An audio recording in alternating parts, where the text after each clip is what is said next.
Great. So while we are still waiting on Scott, I'm going to, what do we do? Ask for an approval. The minutes.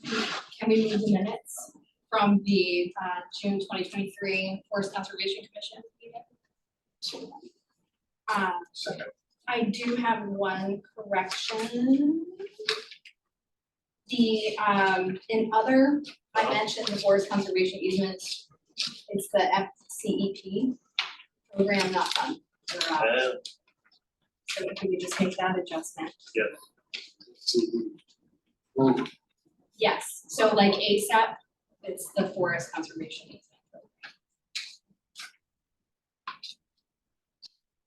Any other corrections or discussion? All in favor of moving the meeting minutes as amended? Aye. Great. So we're here to welcome our new commission member today. Scott Rurin is here from Audubon, representing, what's the Audubon? We have a rep that represents a NGO, environmental NGO. Yes.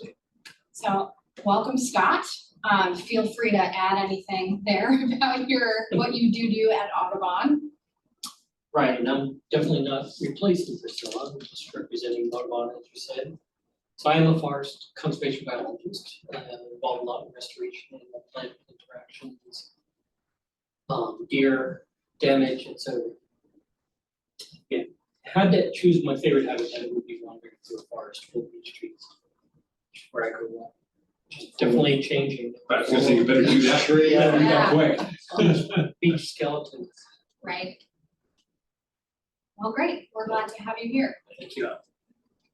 I guess we can move on to the most important forest definition, discussion and possible action. So I was hoping Scott would be here today because he sort of consolidated all of these comments into one How document. about if we table that item until later in the meeting? Sure, we can do that. Give them time to show up. The next part is public workshop. I think that we had set early September on our That was on. calendar, and then we did not move forward with that meeting, so I don't know if we should discuss having a public meeting for input and then try to figure out when that would work next. So we have, it was distributed to the Woodland Partnership, we got some feedback. Yep. That's right. Yep. But I think that was the intent. I don't know, I'm assuming that having public input important for the legitimacy of Absolutely. definition. So I would say, if we can, not sure why it didn't happen in early September. Yeah. We never got any kind of a notice that it wasn't for any reason. Right. I think our meeting got postponed. Right? Yeah, we canceled, we were gonna have the public comment period on like the 6th of September, and then our meeting was gonna be the following Right. day. And then we canceled that September 7th meeting for later in the month. So, Well, this did give us the opportunity to really fully get a bunch of feedback from other Woodland Partnership members, which we can discuss and incorporate. So having whatever our final definition is based on that new information. I did talk with Liz here at DEM about having a presentation update at the EC4 committee meeting. They're meeting in November, and she is gonna get in touch with me, talk to Terry about it, but it seems like that's pretty much a go for us if we wanted to do a presentation to the EC4 there on November. And then she has a protocol in place here at DEM that we could easily kind of just copycat and do for a public comment meeting. That sounds good. It'd be over Zoom, she said, we can do it in person if people wanted to show up, but then mostly it will just be over Zoom, and you do it for an hour. You give a short presentation for 20 minutes about what we're there to talk about, and then give folks the remaining time to have comments or questions. And then that satisfies kind of how DEM does things, like we're doing one next week for changes to how we're regulating and compiling all of the greenhouse gas emissions work. So it's a pretty standard protocol that we have in place that Liz said we can just copy. If we wanted to go that route, she said we could also do that and then couple it with a document that we send out to folks, Yeah. blast it out to the EC4 committee, blast it out to us, blast it out to your folks, anyone that we have from partner organizations that get more comments. The only thing with that is we'd have to create some sort of guidance document for them to say, which we might already have when we did the Willing Partnership, kind of teeing up what they're looking at and why they're looking at it. We can adapt to whatever EC4 is using further. So there's public comment happening right now on the spending plan, and that is being discussed tomorrow, I think, with EC4. So there's plenty of templates for how to seek public comment online, either using something more standardized or even a Google form. And then we would just decide how long we wanted that comment period to be, if it's 10 days or. So how would we go about scheduling that public information? There's a difference between public information session and public Yeah. comment, isn't there? It's not like we're not proposing regulations that need to be heard. It's just public information. Yeah, I guess. How would we go about scheduling? So we would find a time that's convenient for us, where not everyone has to participate, obviously, but we would need, probably 2 or 3 folks to be there to give the presentation. And then we can pick, is it gonna be during the day or an evening thing? So can I step back and look at the big picture for a sec? So when do we want to have a finished definition so that we can go on and do the next thing and then go backwards from there? Like if we need a month, we need a meeting in order to vote on the final version. And that's, I don't know, I'll make this up. Let's say we want to have the final version for January 1st. So we need a meeting to vote on it in December, which means we need 30 days to sort of absorb comments. So that means we have to have our public thing in November, early November. Yeah. I think if that timeline actually sounds pretty good to me, at least for the rural area, like the rural areas. It would be nice to have something definition. done before the assembly comes back. with a Correct. decision. We wouldn't have a meeting scheduled for December, we'd have a January meeting, so we would have that extra month of December to review and And finalize. important, Yeah, be able to process whatever the comments are. right. So our meeting in January would be the first Thursday in January. But we do have a meeting scheduled for November. Yeah, Which we should talk about because that coincides directly with the RCP gathering. Christopher and I are giving a presentation. And it's actually a good full day program that I'm sure maybe even other people will be attending. yeah, and I think, no, I'm, but So the first Thursday in January is the 4th. Okay. Is that when we would normally, that's when we normally do it? yeah, barring any issues with anybody, that would be our standard time.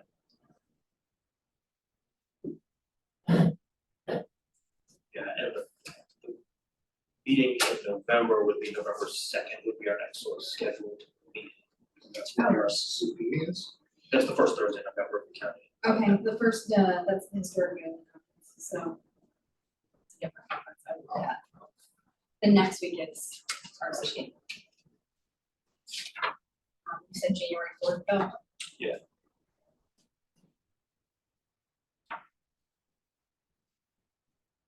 But you're right, David, I think it's good for us to have a work backwards. You're right. Yeah, Let's that's kind of. set ourselves a goal. Well, because if it takes a month or 2 for us to do certain steps, we have to, things will whizzle on. Could we meet every other month? So September, November, Unless you want to come down here 12 times. yes. We could always, if we need to for some reason, we could always then the public notice calendar and meet. Thought it's necessary.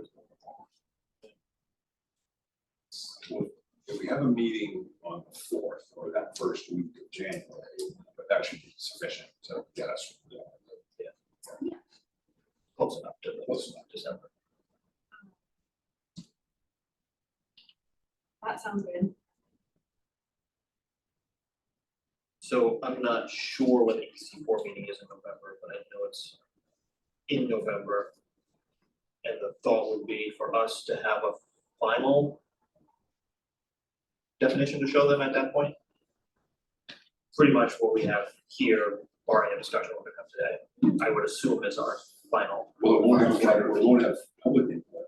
Right, it'll be a final draft. It'll be for the final for presentation for comment. Yeah.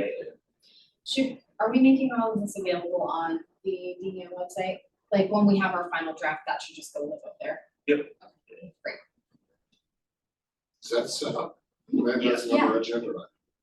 Did we talk about this? We last did, time? yeah, that was set up prior to, I think it was in our May meeting that had it set up. So what would that URL be, just for? If you Google Forest Conservation Commission, it's this Rhode Island Forest Conservation Commission is the first thing that comes up as a DEM website. Yeah, I don't know what the URL is. yeah, I can send it It's out got to all you. the parts. Yeah, Basically, it's a very bare bones site that just shows who we are, a couple sentences, and then there's a month by month breakdown of minutes and agenda items.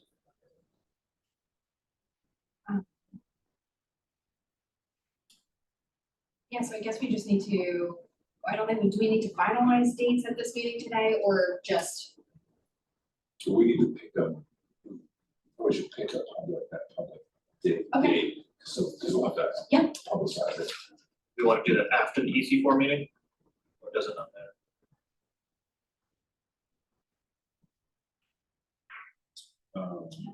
We're not gonna be able to respond to Yeah. it before the EC4 meeting, so might as well, so it doesn't matter.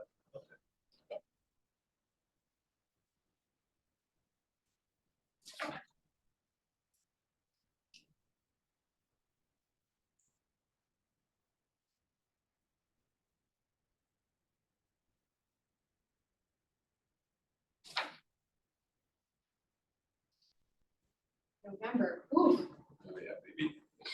why is the calendar already full? I have an FHWP workshop on the 16th. Yes, you do. Just checking.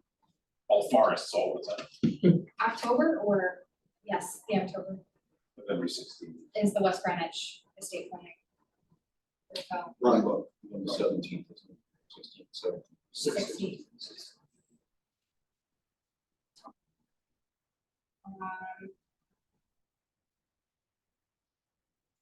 Do we want to do it in October?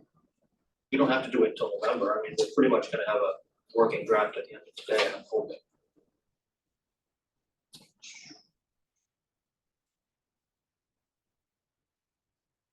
I feel like we should have most of 30 days so that we can notify people they can read it, get their thoughts together with their constituents and respond. So if we put out, So it should have to be late October. If we're gonna do it. if we intend to get this out early next week, we could say early November. It's not gonna decide. Or. Yeah, I mean, if there's, Close it on November 6th. summer period's done by November 6th, yeah.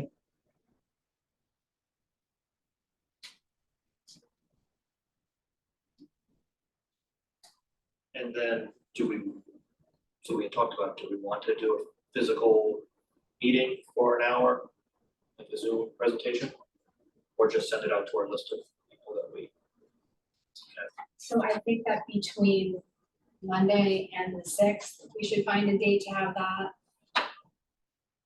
Listening, whatever we're gonna call it. That way, people will have time to attend the meeting and use that also as a place to comment, I guess.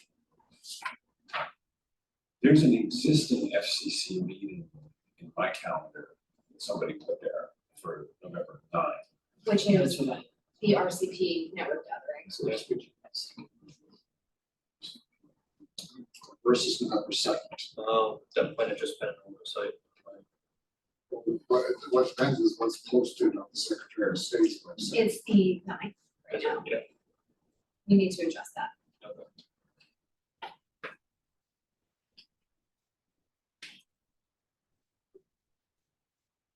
I have to keep track of all this. Can I ask a devil's advocate sort of question about You really the public comments? Yeah. The public comment session,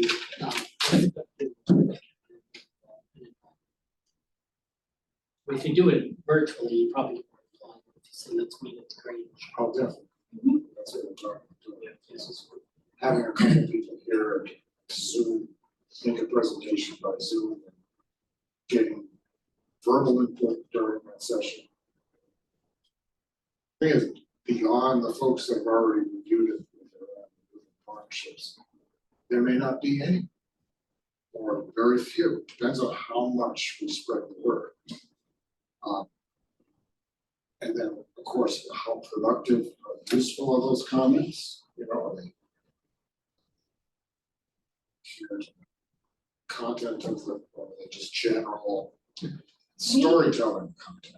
We can also ask Ken and Ag because they received comments when the renewables on farmland changed farm first open space a few years ago. You can find those comments online when they were submitted, and you can just ask them how that, we can ask them how the process went. Cause maybe it's an easier standardized thing than what we're envisioning, like having an open forum for people to share what they want is great, that's something we should consider doing, but also submitting written comments, and I think is how it's stated. Would you want to close before the November meeting, public comments, so we can discuss them? Yeah, so when is the November? Second. It's the second, we should have a close one first. I will need to move forward. Otherwise, Catch we'll- up.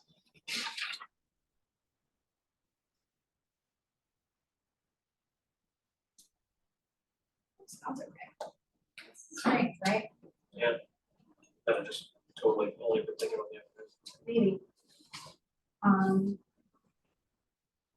Okay, so So we'll have public comment closed by November 1st and comments sent to folks via an email blast plus a virtual meeting that has occurred prior to that, obviously.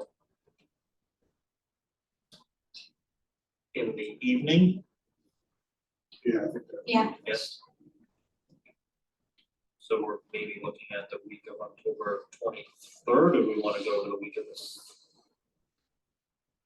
it's all a mess, DJ. It is. You Because I'm going on the week of the 16th.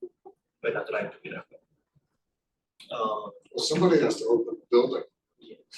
Do we have to be in person or can we do it virtually from our homes?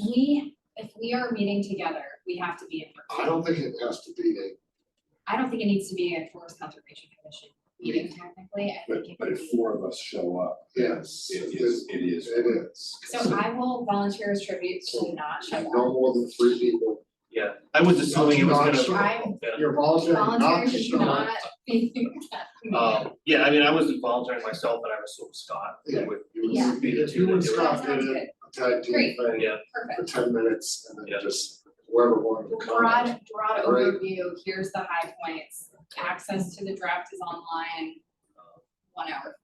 so then if you guys don't mind not to belabor the time, because it's only really matters. Right. I'll try to figure out maybe the week of the 23rd of October. And then with the knowledge that we'll send out the notice to folks probably, 2 weeks before that. yeah, so the week of the. So that we have a chance to get it up. to our Exactly. membership. Yes. That sounds good. So that would be next week, end of next week maybe? Yes, 100%.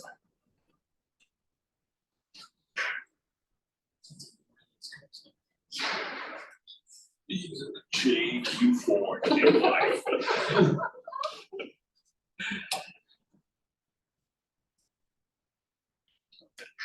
So by the 13th, Friday the 13th, we'll send it out. Ooh, maybe it is Marley's Ghost. ghost. Okay, well, I think we need to move back up to the most important works definition because the next few things are other and public comment. So, Scott did a good job of receiving the comments from the Woodland Partners and consolidating them into this document. From the 18th of September. I do see that Kyle Lemoyne is listed as NRCS, and I don't believe he was an NRCS at the time that he submitted comments. Southern District. He's Southern Rhode Island Conservation District, yes, so we need to probably. And now he's over in Connecticut, isn't Yeah, NRCS though, so NRCS. that's why I'm hesitant to say he didn't submit these as an NRCS employee. 'Cause I don't know. NRCS would be submitting comment here, so he would be Southern District. So, I mean, I thought these comments raised a number of kind of specific questions in my mind. Some of them were specific questions, some of them maybe. Want a hard copy again? Yeah, Want a hard copy? no, it's in, well, sure. it? I do, because I grabbed the one other thing I thought I had. Yeah.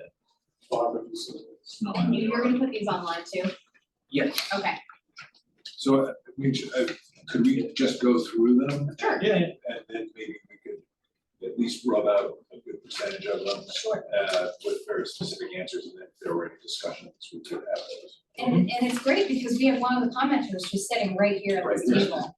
So, Co-op. so based on the statement of legislative purpose and the definition of core forest, which is currently, should I just read some of these and then we can discuss? Yeah. The current definition of core forest that we have is unfragmented forest blocks of single or multiple parcels totaling 250 acres or greater, unbroken by development, and at least 25 yards from a mapped road. And Scott had a comment.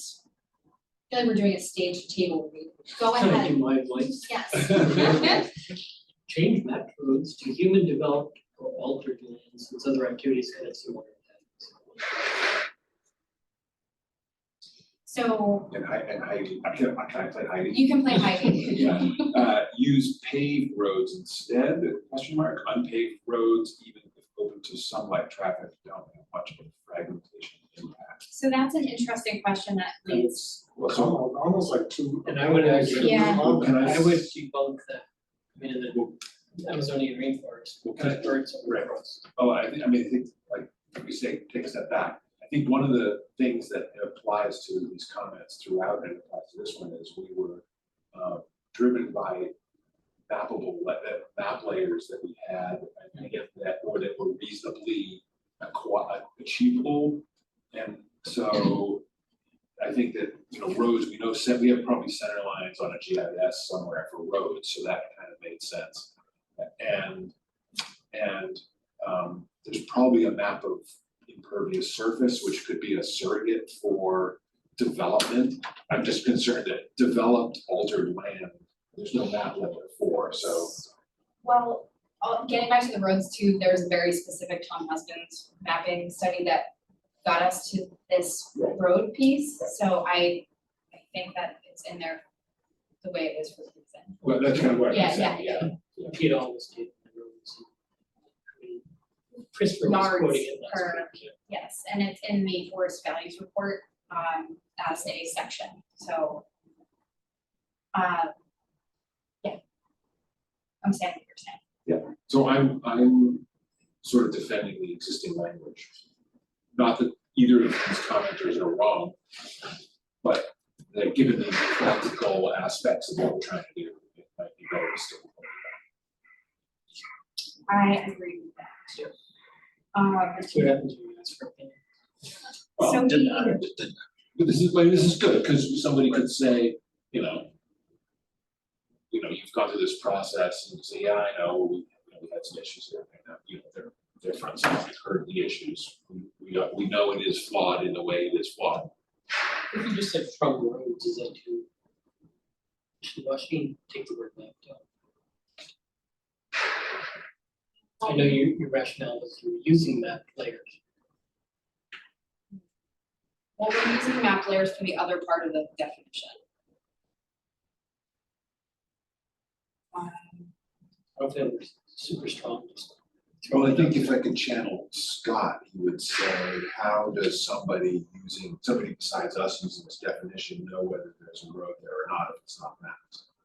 So the map, the map is a common document we all look at. If it's just roads, someone could say, well, my acreage isn't part of this 500-acre block because I have a woods road that runs through. And then we get into another whole issue about whether a woods road is a forested trail or a road. You know, a lot of woods roads are all roads or Yeah. access roads. And especially with fire conditions out there, we're encouraging people to, widen these roads to act as fire breaks. So, you're gonna get into this situation where people are gonna be able to use that language against.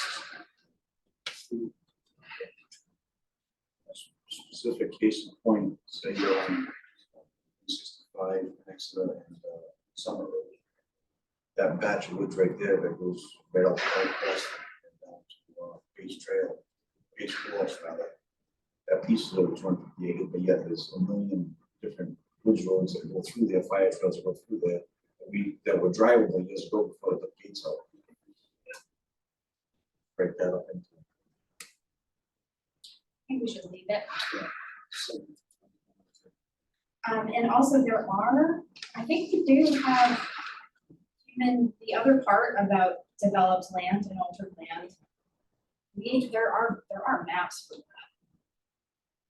for, somebody's big backyard is not included in it. No, so Yeah, the it's, land that, use layer. that doesn't count, I can't remember what size it would have to be included or excluded from the 250 acres. But I don't think I think it cuts the lots out, is what I'm saying. That's a Paul Jordan question.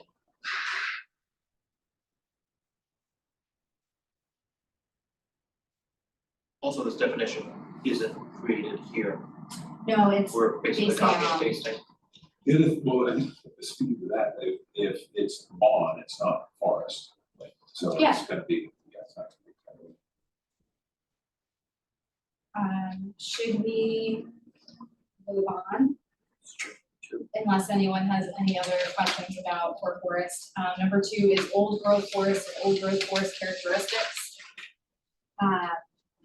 As defined, the term old growth forest shall be defined as a tract of forest land at least 5 contiguous acres in size, meeting criteria in A and B below and exhibiting some or all of the features commonly called old growth forest characteristics as defined in section 2.2. Old growth forest characteristics. So 2.2 says that old growth forests are to be defined as, I'm gonna read the language first. Can I advocate first? Or do you want to read? Oh, I see, you want to I'm read the gonna read language the Okay, section all right, First, okay, yes, all right. so a tract with no evidence of previous forest conversion, I think that should be conversion, such as logging, cellar holes, stone walls, roads, or other post-European settlement disturbance, and B, a tract that has no evidence of stand replacement events such as replacement fires or other natural disasters. You can be Kate and Kirsten, go ahead. Okay, so first I recommend that removing old growth entirely unless we have a science-based definition. I am okay to changing this to something like Rhode Island's oldest.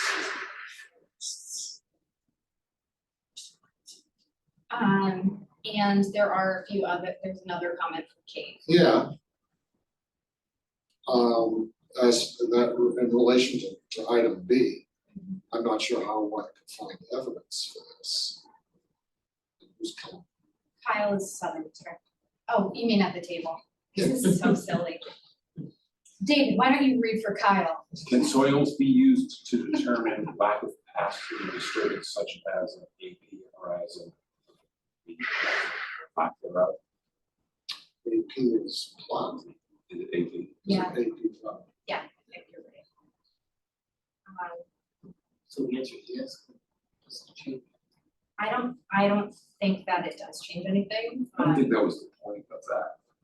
So, it doesn't have to be, for instance, plowed. Right. Heidi also said she doesn't think that this should preclude a stand being approved. Having had a stand replacement. Right. Does it depend on when the stand replaced? Well, can I say that this, 38 Yeah. fires. well, we talked about this in relation We to did. whether, because I had suggested a definition related to whether the land had been converted from forest use to something else, regardless of whether or not there'd been a stand replacement. Because you could cut a forest down and let it all grow back from the stumps the next day, and would it really still be the same forest? Probably, so that was the rationale. Rationale. I think we decided not to do that because it was too complicated to talk about conversion in the past. Yeah, So we just went with this because you could look at the aerials and say, yeah, it didn't used to be here, and so yeah, it's been replaced. It's on the map of the forests that burned in 52. But we're naturally talking about, for old growth characteristics to have been established. We're talking about events that would have occurred in the 1800s. And other than the farming So- practices, stone walls, how do you know? so we're only in the old growth definition right now, we haven't read the characteristics part.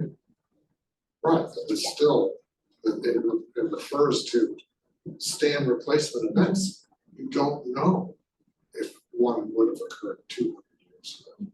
You're just dealing with a 200-year-old forest that has old growth characteristics, well, it's still, or even though this could have occurred 200 years ago. We just don't know. But going back to the first overall comment from Kate, first question. It's over. Mhm. I thought we were doing a science-based definition. Yeah. Not sure if she's just not sure about the origins of what we're coming up with. We do also have the old information from 6 or 8 months ago, that Fern had sort of collated for us, that we can send Kate to show where this came from. Maybe she just hadn't read far enough yet Sure. to say, well, okay, maybe this was a comment just based on reading the first few paragraphs. Mhm. So, That's the thing, the fact that it says shall be defined in the covers CYA. Because you're stating right up front, this is how we define it, you don't take, put a preference. And I think it's sort of a term that is like Kleenex, it just, it has its own definition, people know what we're talking about. Maybe not. Well, we can take this, Nick, and I'm happy to provide Kate with background information of how we got here. And we can take all of this into consideration, probably, then come back to this if you want. Yeah, I mean, I think that the general point isn't a bad one, that we have to make a reasonably accurate map of this at the end of the day. And so things like,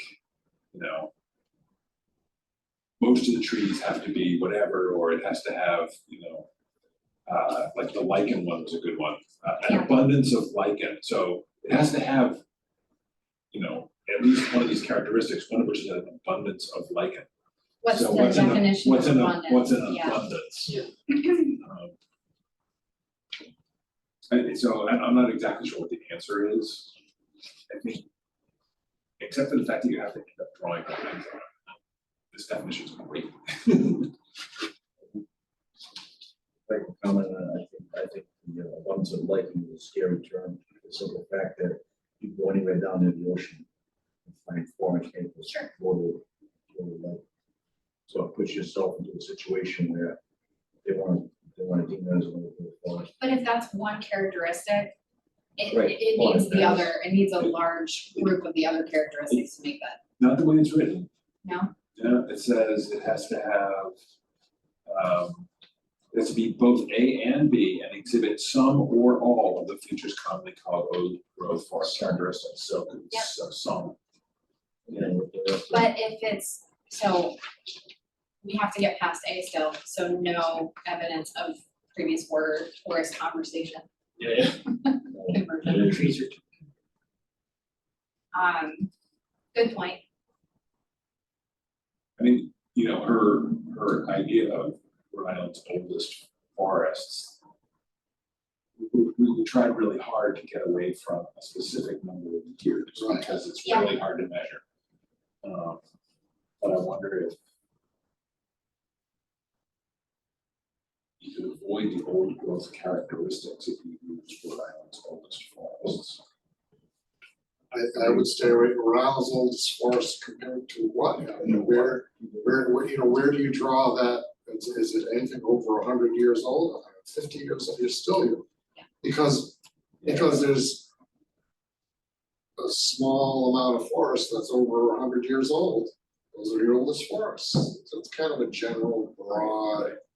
It doesn't refer to the character of the forest. Fair enough. Should we move just to Yeah. get the full picture? Okay, so moving down to section 2.2, old growth forest characteristics. The term old growth forest characteristics shall be defined as characteristics commonly used to identify old growth forests. As defined in section 2.1, these characteristics include an abundance of late successional tree species with at least a majority of canopy trees that exceed half their maximum biological age, including numerous large diameter trees, and we have a lot of comments. Should I go through the other sections or should we stop there? That's good. Backward question, when you were originally charged to write this, who's the expected user? Anybody? Legislators?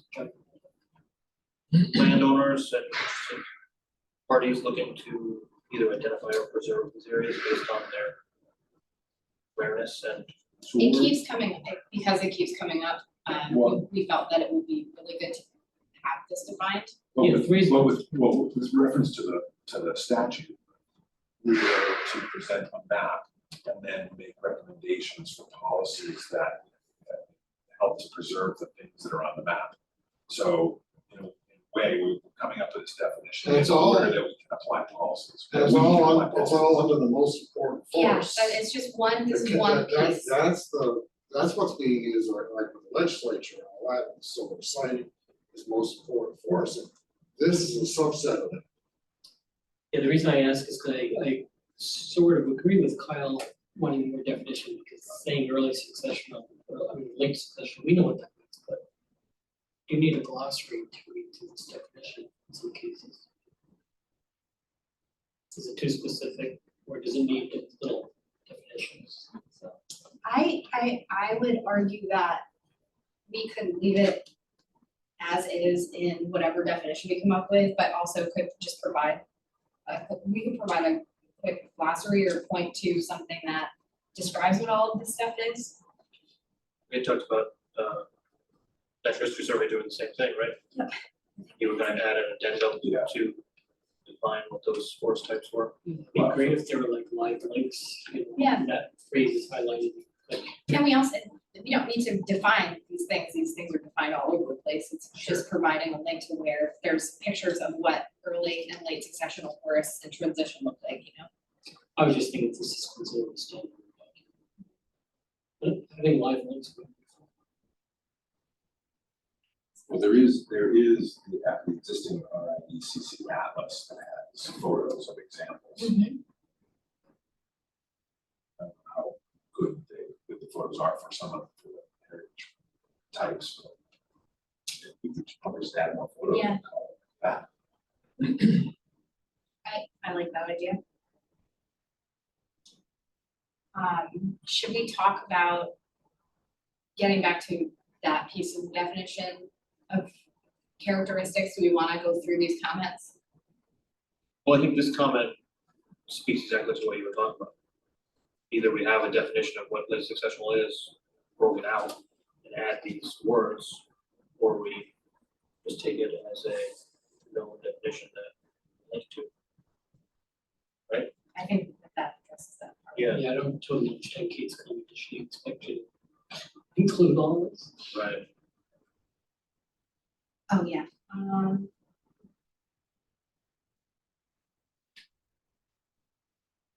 So I think her comment, you're talking about this long one, Yeah, I don't think she's suggesting that we add all that language in there. She is suggesting that we should include a table of tree species, relate it to max biological age. biological maximums. This is like a resource, you should consult, right? Yeah, How do you measure it now? So you look on the table and now you're standing in the forest with increment or a tree with a hollow center, what do you do? And the old very different rates, depending on soil, as we know. The age is the age. and we're not using age as a characteristic. Exactly. Because it's really hard to. But planting is a stage. Yeah. And the intent was for us to use the stage, but we're being asked for clarification. That's right. So I do think that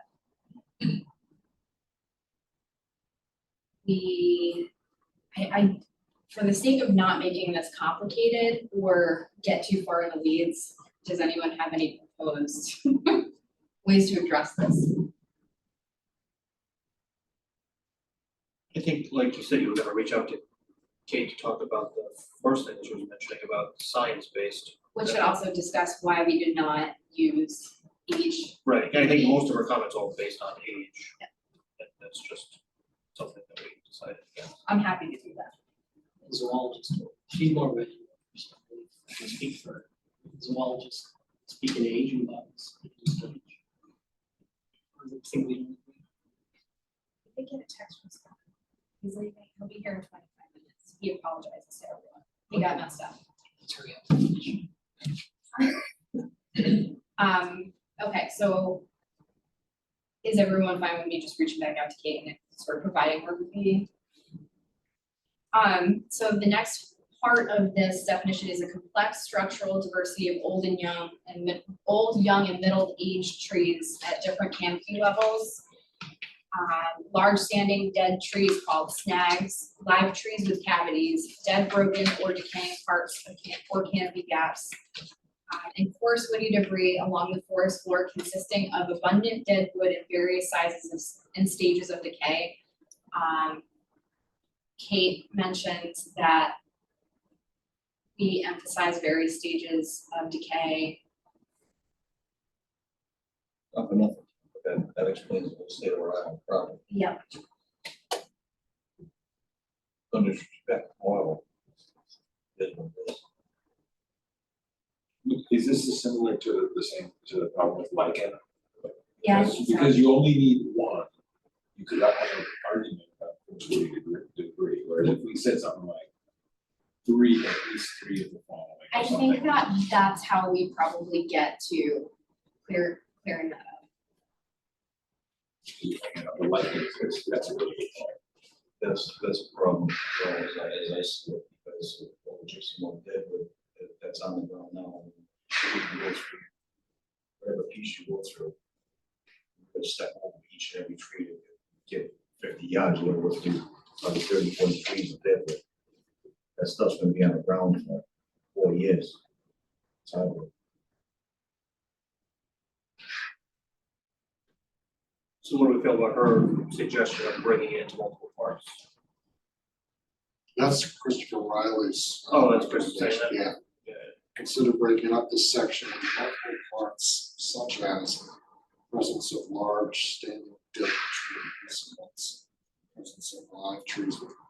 I'm not sure what the purpose of that would be to clarify. It says standing dead trees Yes. called snags, live trees with cavities, dead broken So I parts. Well, I think that that's a consolidated comment that's referring to all four of those previous sections. Yeah. C, D, E. so I'm the fact of TV being listed there. I mean, talking about the state of Rhode Island. just all that stuff in there, and just go through our islands, was one. Right, but those are all characteristics of local forests. But the first part has to be true, for it to also have these other things. So it's,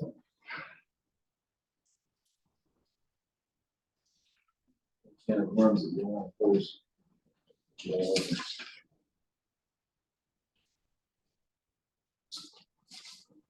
Again, I'd like to hear from Christopher Riley why he thinks this item D, which lists snags, cavities, dead, broken, decaying parts, and or canopy gaps.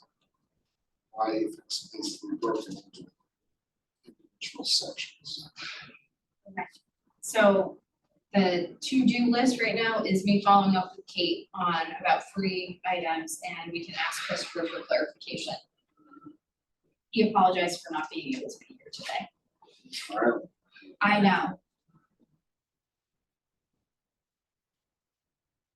Doesn't seem like that's too big of a change, though. It's No, almost it's just like not. adding It's the more semicolons or. it's more, it's more like format, but it but I'm wondering why, if he's trying to get at, instead of lumping these things together would be inclusive, where if they were separated, you could say, well, it has that. It may not have these, but at least it has that. That's a characteristic that we can count. Even if it doesn't have canopy caps. Of course, it says But more. the way it's written right now, you only need one, so it doesn't matter whether you break this into 3 or leave it as one. I know. But So if that's we the were to part- change it to a number, then that split would make a difference. And I don't know if we should. You know, there's a lot of professional judgment, and which can be subjective in interpreting this definition. Yes, we want to make it as airtight as possible, but in any case, you're not gonna have Joe Homer going home to, is it Joe Homer? Yeah, it's like, You know what Joe who- Homer? who's You Joe know Joe Homer? I know, there's a landowner, Joe Homer going out and into his backyard assessing whether or not he's dead. Good, but that's not the purpose of this. It's to allow us to do a map. Yes, and if a developer wants to figure out, is his proposal gonna be shot down, because then he can hire someone to interpret that for him and And then determine. you can have an argument with professionals. Just commenting on what you said, Paul, about fallen trees, because of the gypsy walk. Majority of those trees are big. Really, That's because the big ones haven't fallen. but it doesn't necessarily show characteristics of it. Vikings, yes, but not old. So that's why this needs to be taken into context with the other characteristics. No matter how we phrase it though, is the bottom line that we need to go back and say, it's part A and also at least 3 of part B. Like in how we're defining, because I think if it just needs 1 or 2 one characteristic, then Yeah. your point is taken. Yeah, But if it's 3 or 2 or more, or whatever it is, then that avoids the other. Yeah, so I think the preface of this definition needs to be clear. We're That done with this one. it can't just be one of the above, it has to be multiple.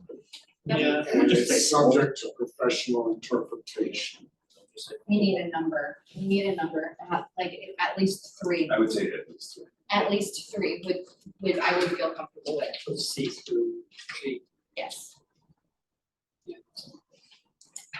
Right now it says, and exhibiting some or all of the features commonly called. Right, instead it would say at least 3.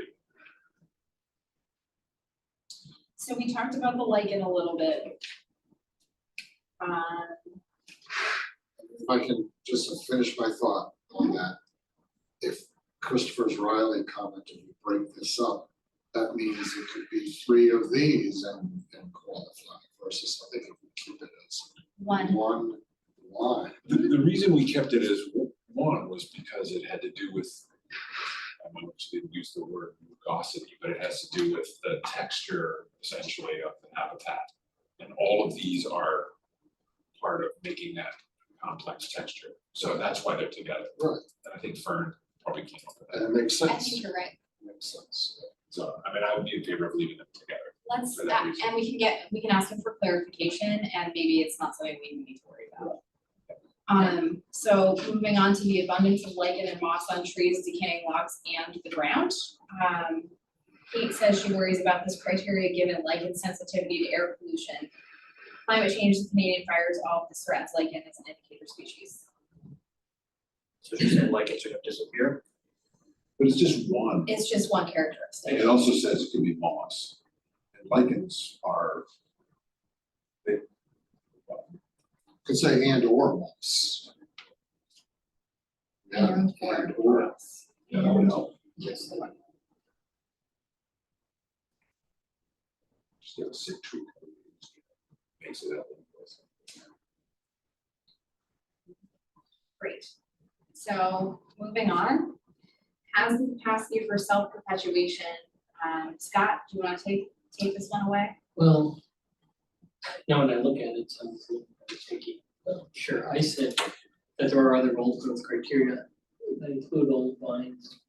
This is why it was not old growth, indicative of long growth, such as huge poison ivy on trees, pit and mound or pull and mound. Did have a lengthy discussion about. About pit and mound. so- We took it out. Sorry. It actually could be a sign of standard, isn't it? The whole thing was flat. Yeah, no, spongy mortality. Well, just the hurricane of 38, there's still areas you walk through, and it's like, there's this beautiful pine stand. All goes to one bridge. You have that, you know. So I'm not wedded to that. But yeah, I think Sometimes you it's, work through it. yours has a, oh, who's H? Is H a different, so the H self-perpetuation sticky is not your. Okay. Heidi, It might be. Can somebody remind me, what was I don't remember the point of this point. It has the capacity for self-perpetuation, meaning it is not impeded from regeneration by something, it's by an active process, like deer. I don't Or it's remember. not making seed because something, I honestly don't remember. yeah, I didn't remember this one, so. I think it refers to it kind of goes back to the size of the stem.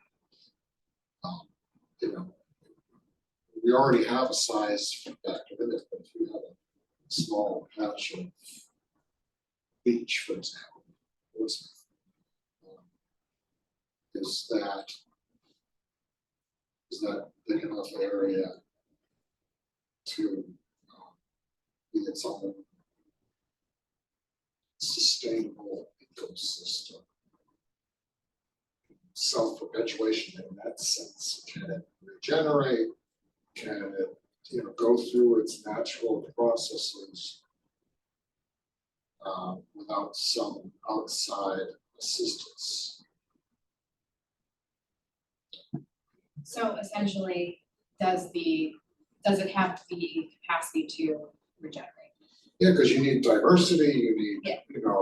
seed trees, you need gaps for immediate Right, species, mid-successional species.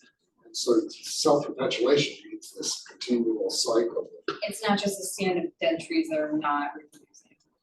Although, I mean, that's a lot of mostly dead trees as well. It means a lot of things. Like are chestnuts capable of self-perpetuation? Yes, to a point.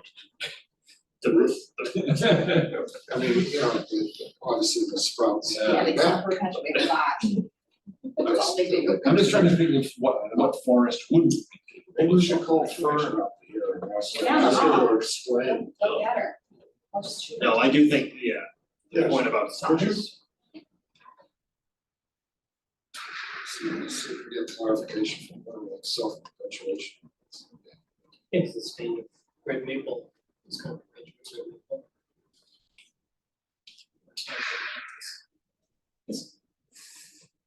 A stand of oak, you can perpetuate no matter what, you're gonna It seems very ambiguous, not ambiguous, but a lot of interpretation. So let's put a lovely little asterisk there and hope firm can come down and chat with us and And I feel like, we probably did discuss it. and just all we forgot. definitely did. Yeah, we just all forgot. Yes. Fashion up. She's on her way, for the sake of time. Week 3 is about most productive forest soils and Kate asked about are there thoughts from soil scientists in our group? These are the thoughts. Yes, and this is with the input of Jim Terrain.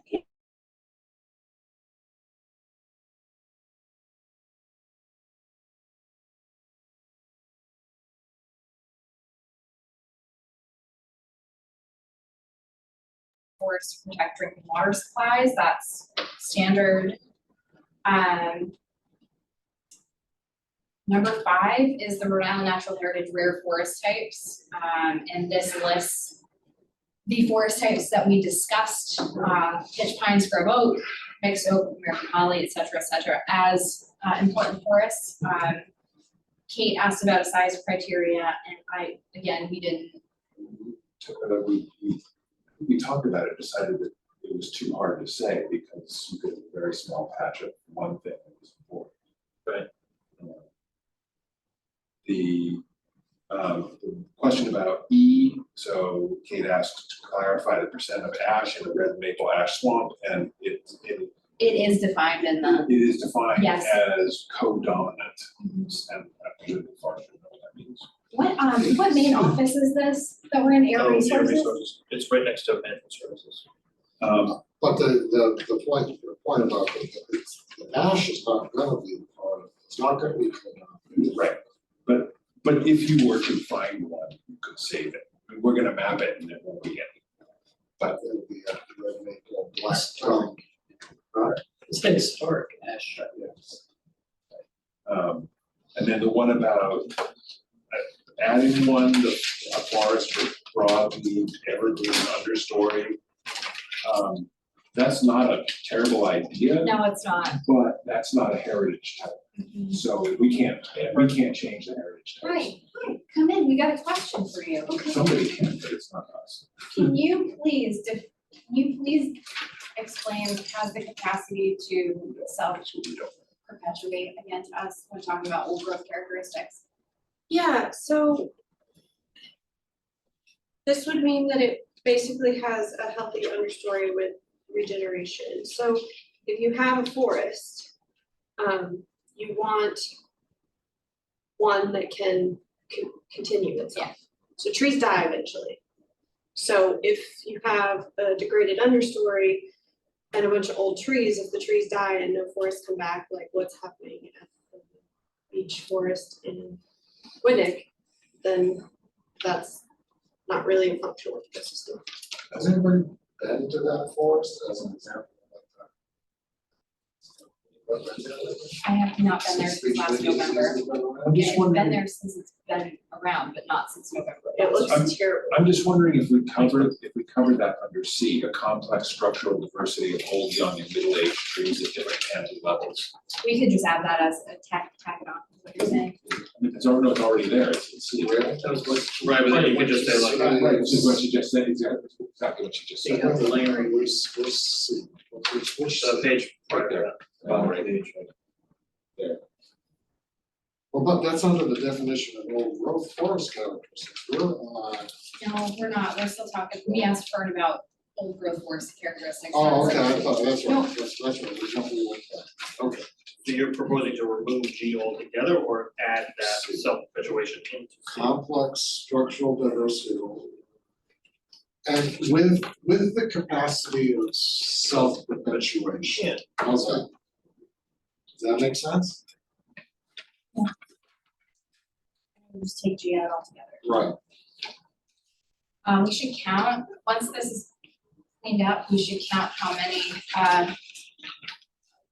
definitions we have under characteristics, just to think about that, must have 3 or more. We have 4. Okay.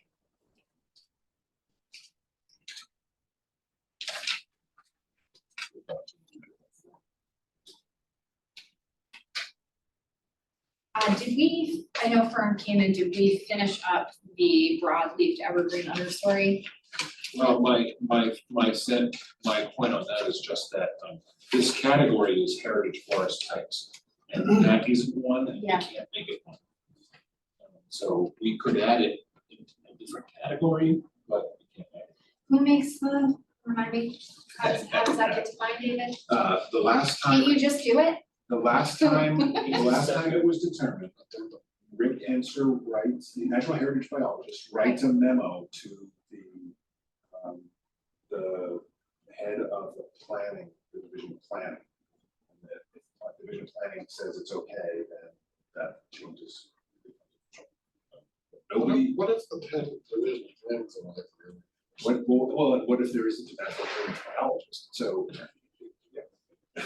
So is that written The into? agency with the power to make these lists needs to elucidate the process for us all. So I was gonna say, is that written into regular rules Must and be, if that's the regulations process. someplace? It's not, it's the director of, the statutory authority is with the director of DE. Yeah, so the It's director. usually that close Should I for text everything. it? That's Should what I- it is. should I- Director can And then the be, so- director says, this is the process. Yeah, exactly. See, I didn't realize it was statutory to begin. It is. Is this a, Well, Type to- it. it's to make a list of things that are at risk of extirpation and then promulgate policies to. Okay. And when was that law? Is that the one that was supposed to set aside natural heritage areas and all that? That's been referred to. It's just- is this a forest type that's worthy of having the director be identified? For anybody who's ever had to walk through one of these forests, I'd say, no. I mean, there was a lot of thought that went into creating a forest, the whole scope of forest types. I suspect a bunch of them have that understory as part of their definition. So it's really defined by what the overstory is. So I wouldn't be good with adding this necessarily, although she's right that if you find one of these, it's probably been there with a long time. Yeah, it's true. Yeah. I mean, could you add that to the criteria for old growth characteristics, like it's got a I think ostracism the index? fire is the origin of some of this. Is it, There's a lot of areas in Arcadia that were part of the fires back in the 40s and 50s are now just solid mountain. They're miserable. Yeah, so I don't know, I think it's a sign of disturbance. I may be wrong, I don't Yeah, know. that's what I believe. is it from disturbance? Well, it's hard to say, when you get the restoration, the field restoration, that was sheep pasture, but it was fenced, so I don't know what was happening. That's impenetrable thickets. I mean, I think we don't know. so We probably don't shouldn't know. do it. Asterisk. I'm gonna talk to Kate about that and how the criteria for the heritage forest types. Well, somewhere I read in the comments, she was claiming that mountain laurel thickets were rare. And I'm like, been in some kids, Well, they're county. not. Okay. It might have been the email. Whoa, have you been in South Kingstown, Richmond, Exeter? What it's worth, I can give you 50 years of experience. Just on my property alone. There is a white oak mountain laurel forest type, On the heritage. well, no, in the RIPCC, but it's not listed as a heritage type. Probably because they need a judgment that there's not a vanishing list. What were you saying, Bob? So on my property, is real thick laurel and real thick rhododendrons. Yeah. And I was trying. As a kid, they've been just thick. It wasn't from disturbance. 10 minutes. So, You're actually young. No, relatively speaking, I got a t-shirt something about how old the tree is. There's also a red maple great rhododendron type. So it's, I mean, I think they're covered and somebody made a decision not to put them in as heritage.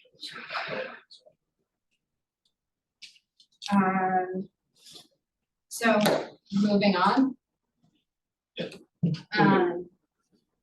And again, we will be receiving public comment, and this may or may not change, but off to a good start. Number 6 is urban forest, and this is the one again that we need to revisit and spend more time on as a whole. Recognizing that there have been a few questions about why in the definition we start with 10 acres or greater That's what we have to find as a forest. in state statute. Do we need to use state statute for this definition? I don't think so. We don't need to. We use the 5 acres as the old number.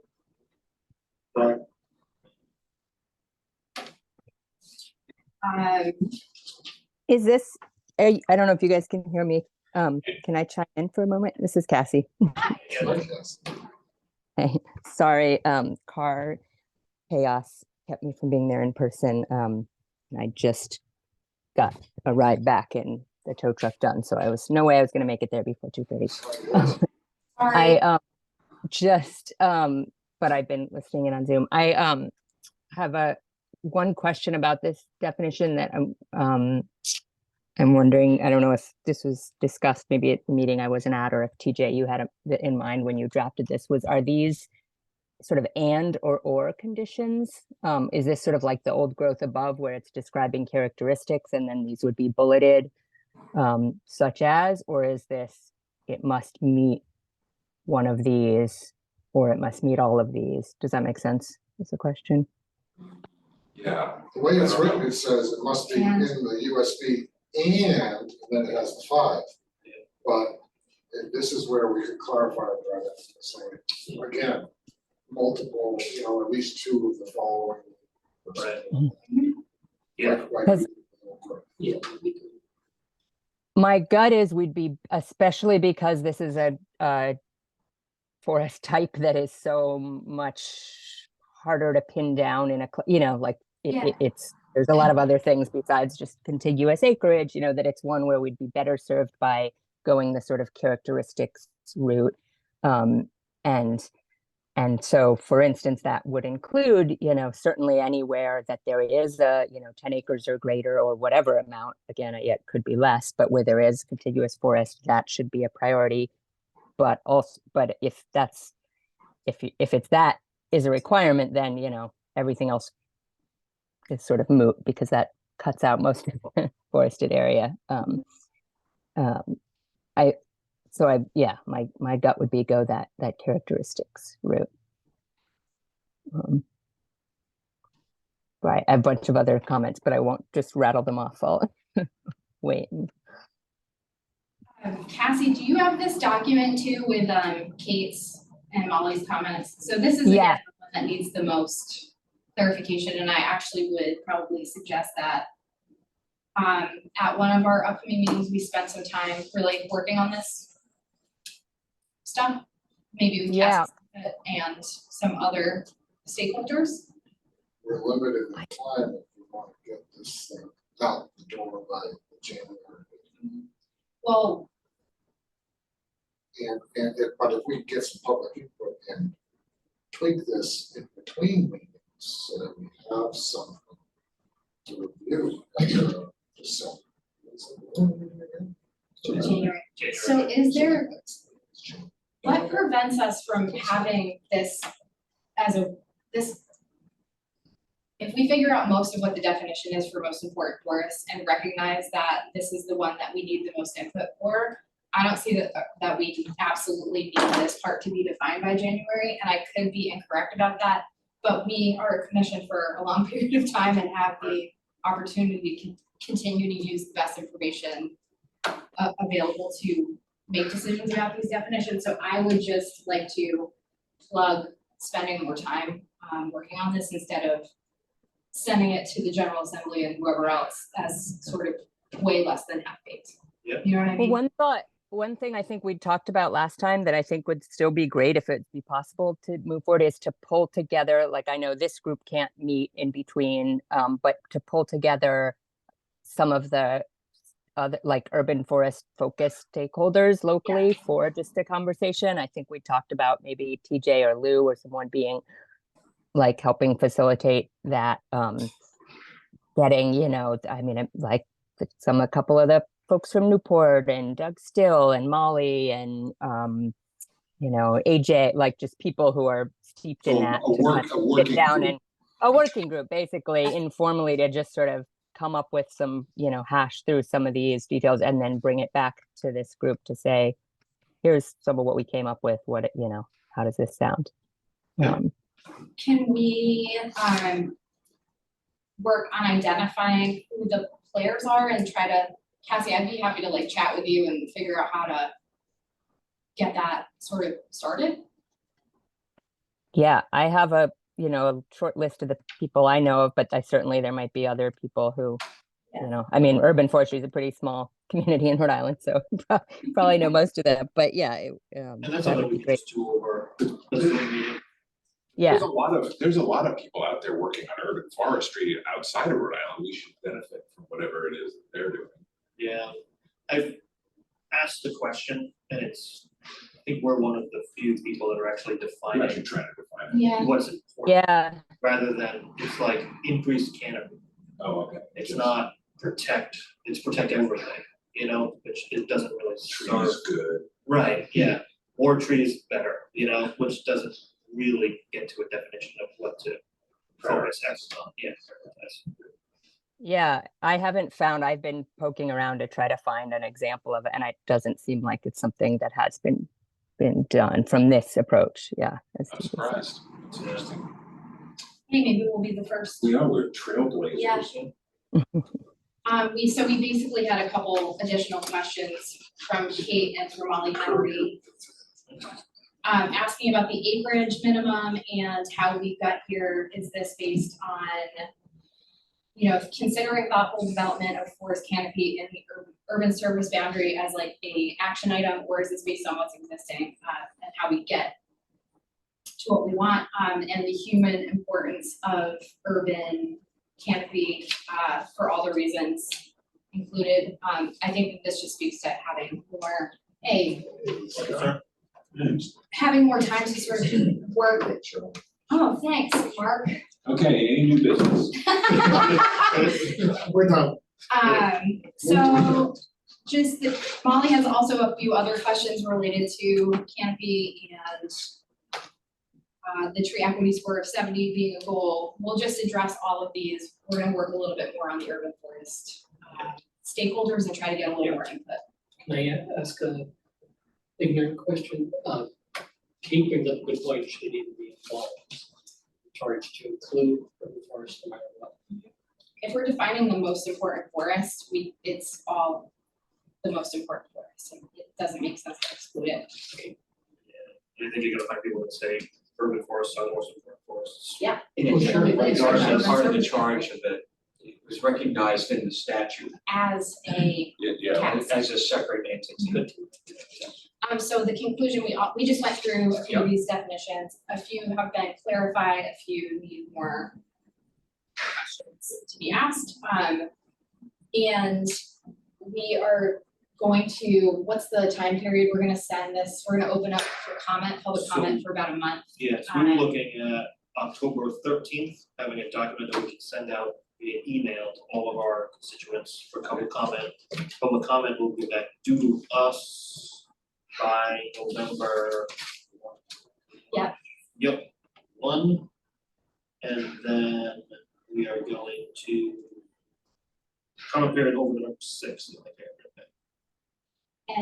And also, And then have a, Make sure you give them a good 3 weeks, even a month at this point.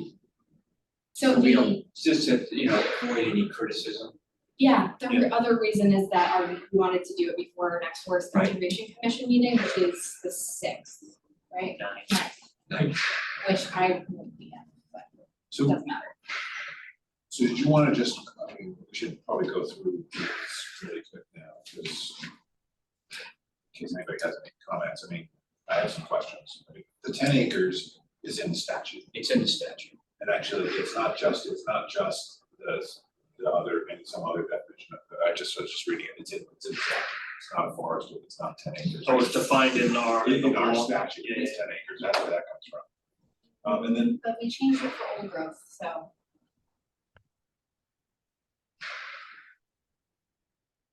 But to be consistent, I think it's a patch, it's been in state law since the 80s, that 10 acres, and we kept that 10 acre threshold for conservation act. That's the definition for forest, has to be 10 acres or greater. I think we changed it for old growth knowing because that we're not likely to find much. old growth is a criterion for saving a forest, not the defining a forest. Okay, I'm So just, it can be 5 acres. but when that statute was developed in the 80s, no, we were not considering urban forests in the same way that we are considering them today, so I'm just flagging that as something we may wanna take a look at the statute. And I don't think it would be completely out of the spirit of statute to say what urban forests are. Forest type where something even small as 5 acres would have a degree of Right. importance that would touch. Now, whether or not, I don't think it can get blowback from some legislators. No, I don't think so. I don't think so. I think if we get any blowback, it's gonna be in the opposite direction, that 10 doesn't meet the, Inclusive. right, Right. so I'm just putting that out there as something we should consider. And then, so then define linear feet or width, did we talk about that? I don't remember. I think we're gonna leave it up to the subgroup to do the work.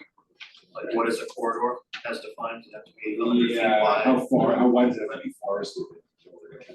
In most of the urban areas, because I've done a little bit of work on this, it's pretty, it varies, and it can be even interrupted by parking lots and, you know, et cetera, but it's a variable width. In some cases, it might be 25 feet.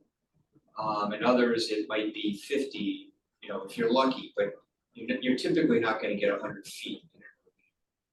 The property, the real estate is just so valuable, people are building right up essentially to the edge of the road. Historically, they've done that. Right, so we don't wanna define width. Just then, so then continuous corridors. So is that sufficient? If you look at maps, even along the Blackstone, you see almost a continuous corridor of vegetation. You know, it might be shrub, some forest. Yeah, that's, they can find them on aerials. Right, I mean, you can see it. Again, it might get interrupted if somebody put a parking lot right down to the water's edge, but even then you can see trees, you know, growing even right out here. Not we. Yeah, and knotweed, right? Yeah, they do serve as migration corridors, right?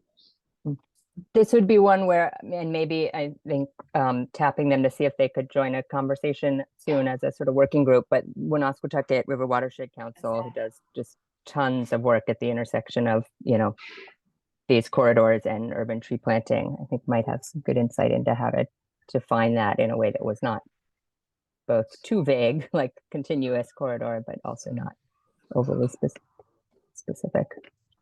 So, That one. So you wouldn't go as small as, say, like a.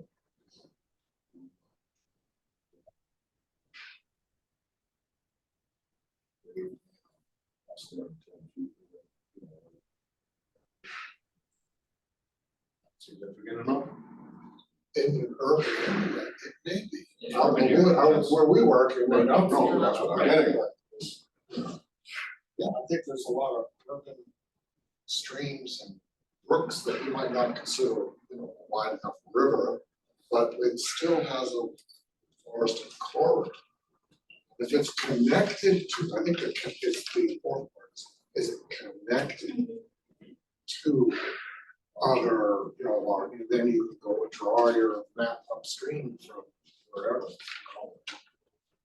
Certainly they have water quality benefits too, it's And a different kind of human benefit, right? If you were a kid in that neighborhood, that's where you're gonna go play. Trees, but So then in C, community, cultural or community value. Yeah. You know, too broad, and I read that, and I thought, yeah, that's too broad, because So somebody's gonna say it's got community value. Yeah, any tree in a city has cultural and community value to someone, I bet. Yeah. I agree, Uh-huh. that's a pro. Molly also has a bullet regarding that in her comments, saying that she'd like to suggest a slight tweak to the language that says something to the effect of recognizing that all trees in urban areas have significant cultural and community value to people and critical ecosystem services that support humans and wildlife. so could that almost be the header for the urban forestry It section? could be, As yeah, a it could be, precursor and saying, you recognize this? maybe as a criteria, I would suggest we even delete C, because it is so broad, it can be interpreted a lot of different ways, but as a qualifier, if we start there and recognizing that, they all do. right, Yeah, that makes a lot of sense. And then there was one person whose name has escaped me right now. I went back and looked at the video of when we met with the Rhode partnership. And that individual was saying that it's really the entire urban area that's the urban forest. Brendan? in the I'm comments. talking about the Woodland Partnership. Oh, got it, He didn't offer, I went back and looked at when we met with the yeah, Woodland Partnership in mid-June, because some Yeah. people offered Right. oral comments, but never had a chance to put them in writing. And that was one of Brendan's comments. Someone else had something similar, that it's really the whole urban area. Right.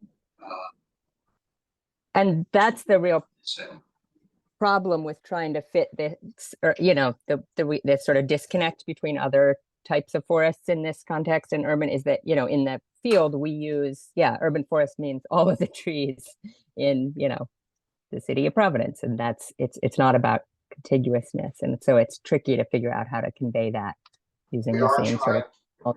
We are trying to put guardrails on this in a way. We are trying to narrow the definition so that to put the focus on tracks and corridors that are, it is a qualifying thing, it is a subjective thing, process for going. Your tree in your backyard may be the most important thing in the world to you, but from a larger policy perspective, we've got to come up with something. You can't just say it's all. The whole urban forest is part of the most important forest of our life. so what would happen if we did that then? Be too broad. Be like, yeah, so is every rural forest in Rhode Island. They're all important, but we're talking about the most important for a specific reason. think of it this way, if you had a finite pot of money, we were looking to go purchase the most important forest land, you wouldn't necessarily want to say it's any forest in an urban area or a rural area, you'd want to narrow that down. And even at that, there's still lots of forest that we're putting into this category of most important. But I think that the approaches in each forest are very different, right? In rural forests, we are accustomed to doing the conservation work through what you're describing. But in urban forests, the work is bolstering and creating and keeping those forests by looking at where to add trees, right? Right, yeah. So it's even the mechanisms by which we're looking at how to work in these spaces are different. I'm just saying that we're not looking at the same conservation mechanisms in rural and urban areas. And I don't think that the focus of this necessarily to break it down so simply as to say the western part of the state, we're defining important forest types for development versus non-development. Right. And in the eastern part of the state, it's not the same, it's where should we protect And and it is fine that it's fine that it's not the same and that the principles that we're gonna use are totally different. We could make that more clear. in this, we could say forest types 1 through 5 are going to be 10 acres, with the exception of perhaps old growth, are going to be 10 acres or more, because that's what how a forest is defined. Make it clear they're designed more for their conservation. Like these criteria could be used by land trusts, municipalities to find out what is the most important forest that they might want to guide growth away from or conserve long term. Urban is a different animal. Looks like the tree equity score, the goal is to get it to 100. And they're trying to maintain and enhance, add as many trees as reasonably possible. Yeah. And it's not likely many people are gonna be trying to acquire Not in the urban same, areas, not in the same. not in the same not way. the same. Unless you're looking at a city like Cranston Or Warwick, right, and then could. absolutely, we can use the mechanisms we currently use in all other. And I think that, I mean, I think that you're right, though, Mark, like, we're not, I don't think we're throwing our hands up in the air and just saying, it's all important. That wouldn't be No, too, no, no, no. that'd be too easy and a way to, cop out of this, but I think this is also a definition that's informing people that there are important areas, like, don't forget, there are important riparian forests in urban areas that need to be protected because of the direct words that people don't. For the reasons that people don't think about, I think it's But- important for us to And then identify. if we're talking about the human element and the human aspect of heat island effect and heating and cooling and all the things that make urban forests incredibly important to people as the that all needs to be taken into consideration when we're defining. And towards that, I think one other thought I had was maybe, one of the key things we're always trying to do in these urban areas is preserve existing mature canopy, and especially, the impact of a large shade tree in the city is next to someone's house or next to a school is much Right. higher and more significant than the impact of a single large shade tree out in, Gloucester.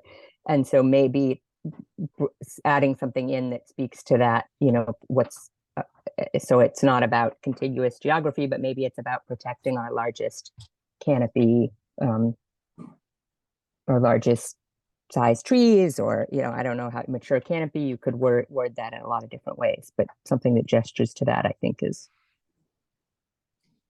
You might guys be useful. probably have some of these definitions already laid out in the Providence tree plan, correct? Yeah. So we could pull some stuff from there.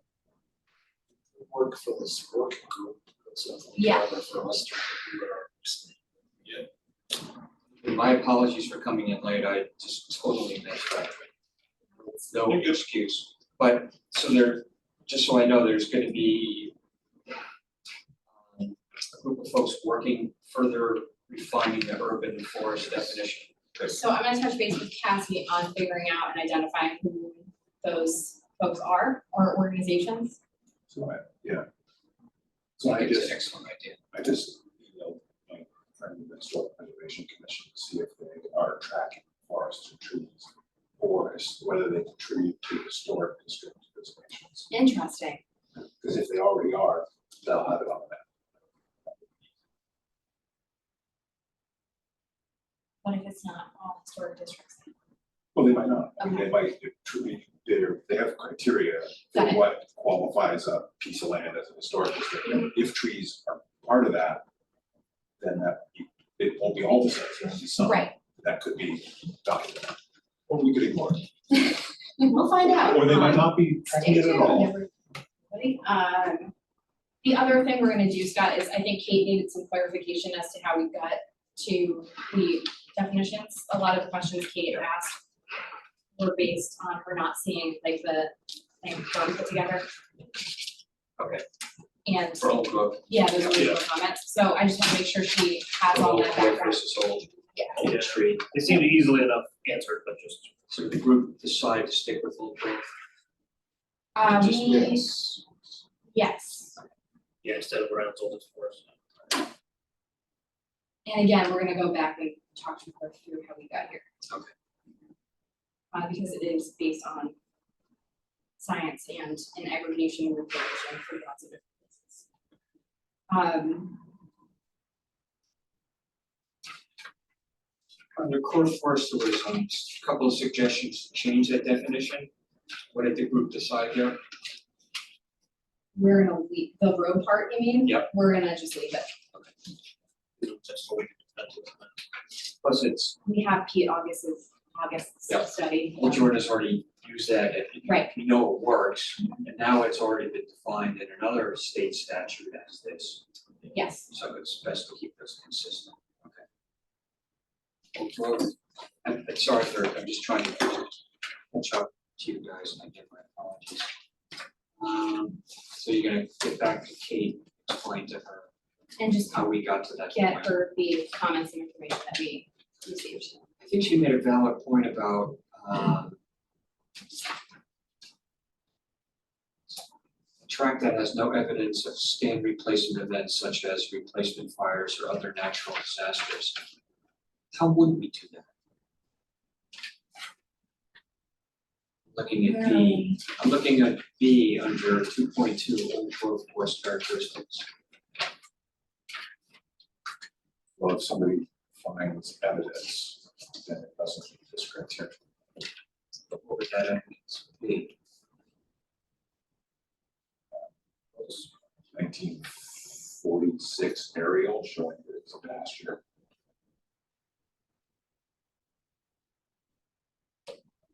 But this is saying replacement fires or natural disasters. Yeah, it could be 200 years ago. Wouldn't be any aerial photos.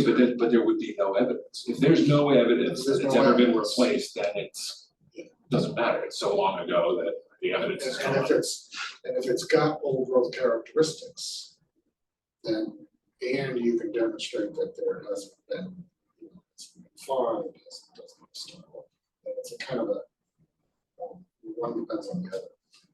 Seems like we get at the key in A, it says there's no evidence of previous forest conversion such as logging. That says conversation, but it should be. Yeah, Okay, we did this like a stage reading of that, Okay. so. good, we sorry, picked that up. sorry to go back. I'm just wondering if we need B, because it does seem to. It seems like we covered a lot of that in A. I don't know how we would do B. And I don't want to belabor this. These almost like part of the actual definition. Well, one's anthropogenic and the other is natural. Is that kind of Yeah, what it is? yeah, because you could have a big patch of forest that has no stone walls or roads or anything, and it's been long. Doesn't necessarily have Long, to. flat. Yeah. There's a hurricane.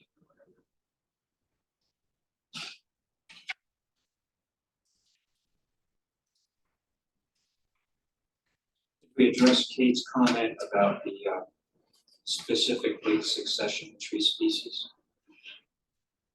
So there were two comments about that. I'm going down to, Yeah.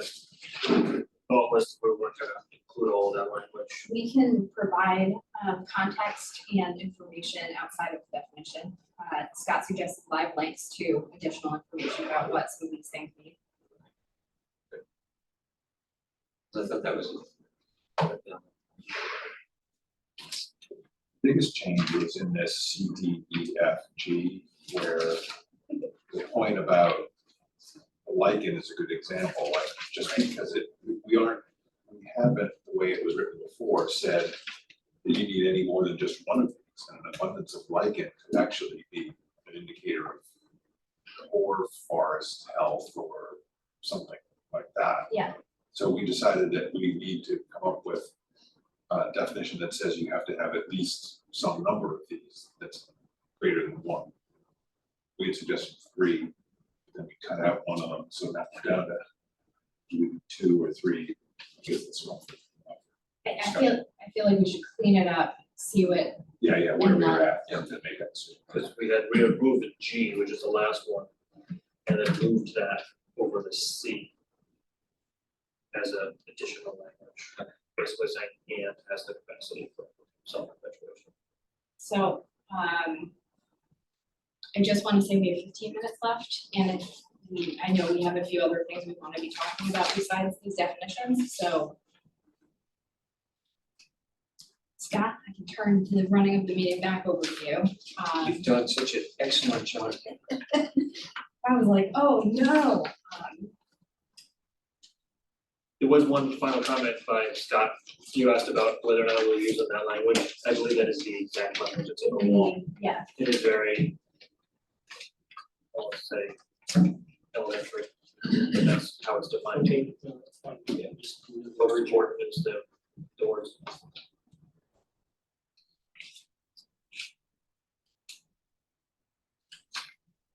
So we did finish the definitions. One thing that, I don't know if we talked about it in the meeting minutes, the last meeting we talked about, should the Forest Conservation Commission be assessing what a no net forest policy might look like, make a recommendation to EC4. I didn't see that in the minutes. It's not that important, but is that something we still think is important?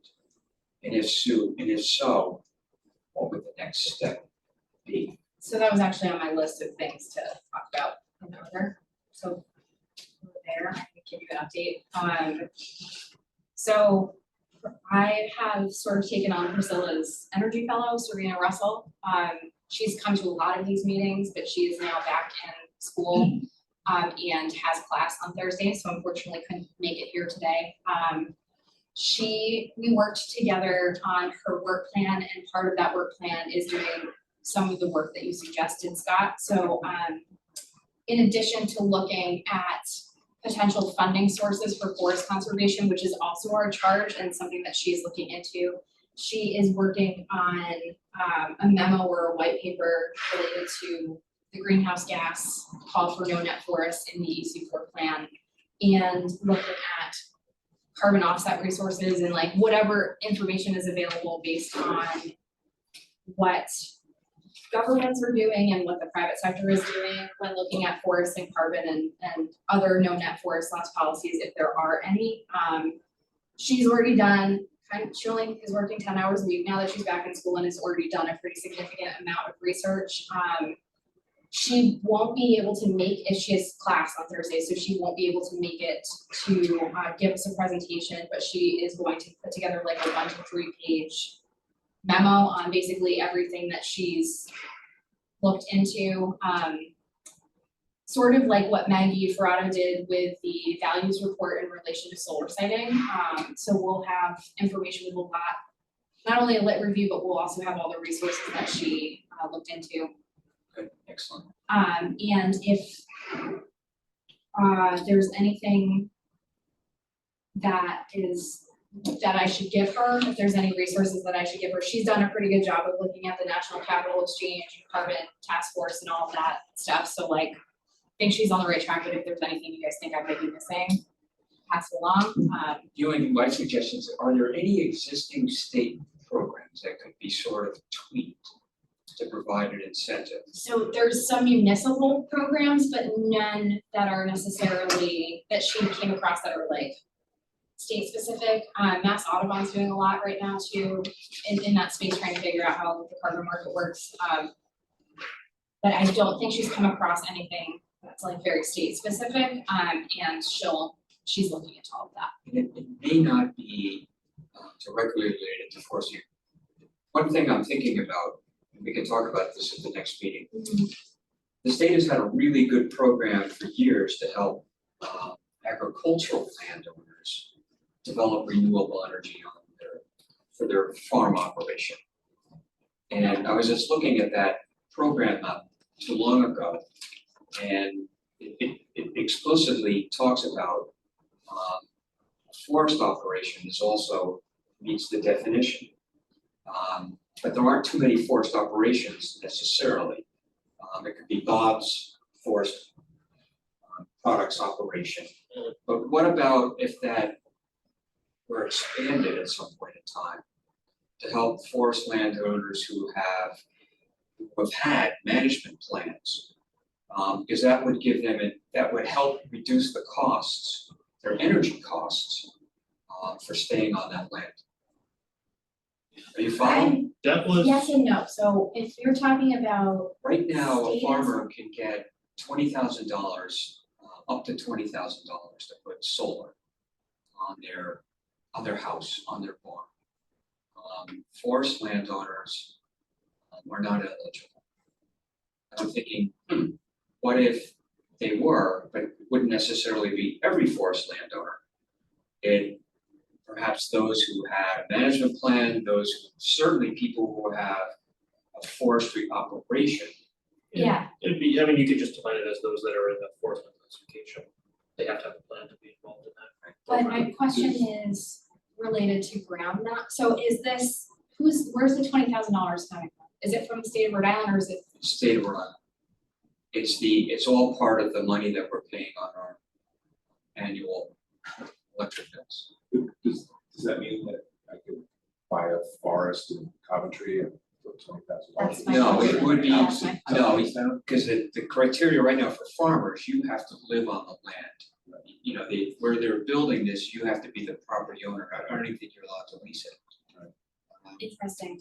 And then they're allowed to put it on their home, and it's not ground mounted, it's basically. That was my concern. Yeah, so I they're was not confused building, for some- they're not cutting down the forest. It's on It- farm. It's on a farm Yeah, yeah, yeah. building or their home. Interesting. I don't know enough about that program, I don't know anything. Forest operations, I mean, some forest operations use a lot of electricity, but They not do. compared to. If somebody had a small sawmill, Joe, his name is escaping, you turned me on to Tatro, for example. That would benefit his business significantly. But it was the rationale for ag that, like, I don't know, heating a greenhouse is like stupid amounts of electricity, and that's what the rationale was. But I know some farmers who don't have green, I mean, their electricity is probably about the same as all of us. So It's also it's just something incentive, to look at. it's just an incentive to forest landowners to continue to Oh, preserve yeah. forests. Yeah. No, I'm just trying to drive at what the rationale No. was, what came up with that original. Let's find out. I feel If like they I can don't help know. reduce their costs of staying on the land, especially if they had a business, or any kind of forest related business, that would be given the highest priority. Do you wanna check in with the Division of Ag and get somebody to talk to us about what the ins and outs of that are, if relevant, like if you start, I can talk more to Ken. yeah, that'd be helpful. That'd be helpful to have. I think Paul Dolan with us, he was working on farm management It was program. through Rib though, and that's a they- separate, And they took that over from him. He doesn't work on that. he does, right, but I'm not Because of sure if that's infrastructure. necessary. There's a few programs, I don't think it's the same one. It is. It The is, Office of Energy Resources has taken that over, okay, but they're still partnering with DEM on it. right. So I wanted to, put solar on my buildings, where my kilns. 1,000 will do absolutely nothing, only what's spoken. Cost me 308,000, the solar system I need. I'm just saying. Sounds like it's more geared towards running the typical house. and Yeah. Exactly. Barn, Right, greenhouse maybe or something. You know, one little mini thing, that's it. Yeah, it's not designed to pay for a mega system, that's for sure, but 20,000 is, It's- that's a significant amount of money. For a standard single story. That would single family pay home. for the average homeowner, that would pick up a good chunk of the average homeowner putting solar on their roof to meet their electricity needs. right, And if they wanted to put more of their own money in to heat their house with electricity or heat pump or whatever, they could do that. And then they're also eligible for, they can come back to this program over time if they do an energy audit. Mhm. And they can come back, I think, 3 times, for different, right, to comply with whatever the energy audit says. cool. So it's Sounds like just, you should, I mean, that's just, I'm not saying that's the best example, but that's a example, what might be out there, that we have to sort of ferret out. Would we get tripped up by the same issue as the sales tax and landscapers? I think we need to look into it more. I just wanna flag that there are 5 minutes left, and I do wanna bring up one more thing, if I may. We do have the initial, outline of what's potentially in the bond. The new 2024 bond. Yep, and it has this number of $5 million for grants for forest. Without any real definition of what that is. I'm hoping that we can get more clarification. I think having money to do forest conservation work is exactly what this body needs. If we could figure out how to get that here so that we can do conservation work, I think that would. Yeah, did you know, so you don't I have know, no no idea information. about, is it for forest improvement? Almost like a cost share program for, It says grants, it doesn't say, and there's you know, there's no, this fire commission that's just got started, oh, yeah, that's right, so you start. And Scott, that's right. Yeah, and, you know, they might be like, hey, we want some of that money to put fire breaks in out there in the woods and stuff. Okay, so Wondering what I would just like to say that if there's any way that we can, this is obviously the very early stages of how bonds get decided. I think that we should encourage funding for forests. I think that we need that money. I think that we need a lot of clarification, especially if that means that DFE all of a sudden has to manage another program without any additional staff or guidelines. Just putting that on the record. Who's thinking about this bond right now? Is it, So I believe the order of operations is DEM sends suggestions to the governor's office, and that's where the whole thing starts. DEM met with several partners, Land Use Council, TNC, like a bunch of people they always meet with, and then sent the proposal up the chain. So we know that the recommendation was made to the governor's office. A lot happens between now and November and now and January, and things can change. So getting clarification, number one, but also encouraging that money somehow get here for us to actually do Right. acquisitions or whatever it is we're supposed to be doing would be great. Yeah, it seems like it would be a perfect fit for an unfunded commission to be funded, That- similar to how farmland acquisition gets done. That's my only other. And I have no details on that, that's all way above me. Yeah. Okay, that's great. But I do know it's a wonderful step forward because this Correct. 2022 bond, I don't know how people's feelings are, I mean, that money for 3 million is solely state used on state management areas. I believe there is an additional 3 million to continue that effort, but then it's expanding out to, Yeah, this is in Private addition to the landowners. 3 for Yeah. DFE. so I think we're moving positively and people are recognizing forest work needs to get done. So, Does that have anything to do with REAP grants, USDA stuff? no, it's all No. state law. And to clarify also that we asked a lot of questions about how bond money can be used and it's for capital, so like actual improvements, not paying additional staff to do. Yes, you cannot hire staff, you So, can hire contractors. Obviously, it doesn't work, but. so state money to help municipalities and land trusts acquire easements on forest land is really important timing right now. I've just been spending a lot of time looking at some of the new land, the 13 land use statutes that just passed. It is going to increase development pressure. There's no ifs, ands, or buts in rural towns. Those are the ones that are least equipped to sort of manage that kind of growth. And it's gonna surprise a lot of people because there hasn't been much growth since the Great Recession. But I can see that changing. Yeah. Very and quickly. wouldn't it be really great if we had something to counter that in the same way that we do with agriculture? Right, at least towns would have some funds to go out and buy the land that they believe is the most important to protect.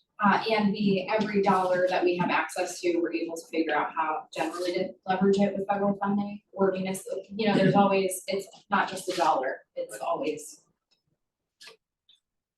able to grow. We're at time, but we You did an excellent job. Is there any public comment? Public comment. Yeah, go right ahead. Is this, Um, my name's Nathan Cornell, and I'm president of the Oak Grove Tree Society. So my comments are regarding to the old growth forest definition. So that was discussed today. So regarding section 2, most of those characteristics they're good characteristics.